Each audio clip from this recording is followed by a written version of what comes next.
অংশগ্রহণ করেছেন আপনারা দেখেছেন।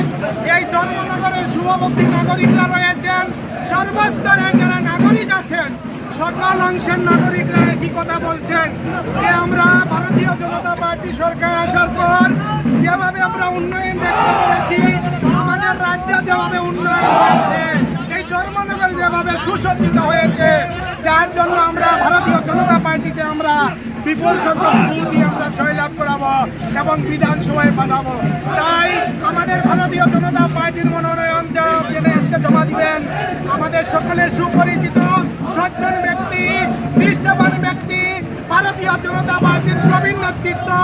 উনি আমাদের ধর্মনগরে 56 ধর্মনগর উপনির্বাচনে বিজেপির মনোনয়নপত্র পেয়েছেন। আজকে আমরা মনোনয়নপত্র জমা দিতে আমরা ভারতীয় জনতা পার্টির সকল স্তরের কর্মী জনগণ এবং সমর্থকরা 18 থেকে 20 হাজার জনগণ নিয়ে আজকে মনোনয়নপত্র জমা দিতে আমরা আজকে র্যালিতে সমবেত হয়েছি। কিছুক্ষণের মধ্যেই আমরা এসডিএম অফিসে গিয়ে আমরা মনোনয়নপত্র জমা দেব। ভারত মাতা কি তাদের জমানত হবে, তাদের মনোনয়নপত্র জমাতে হবে। আপনারা দেখেছেন আমাদের এই র্যালিতে 18 থেকে 20 হাজার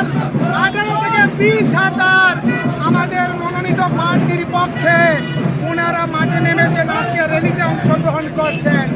এই ধর্মনগরকে আরো সুন্দর ধর্মনগর করে তোলার লক্ষ্যে ধর্মনগরবাসী সবাই এগিয়ে আসছেন, হাতে হাত মিলিয়ে সবাই বলছেন যে ভারতীয় জনতা পার্টিকে আমরা বিপুল ভোটে জয়লাভ করে আমরা বিধানসভায় পাঠাবো এবং এই ধর্মনগরকে আমরা একটা ত্রিপুরা রাজ্যের মধ্যে ঐতিহাসিক ধর্মনগর করে তুলব।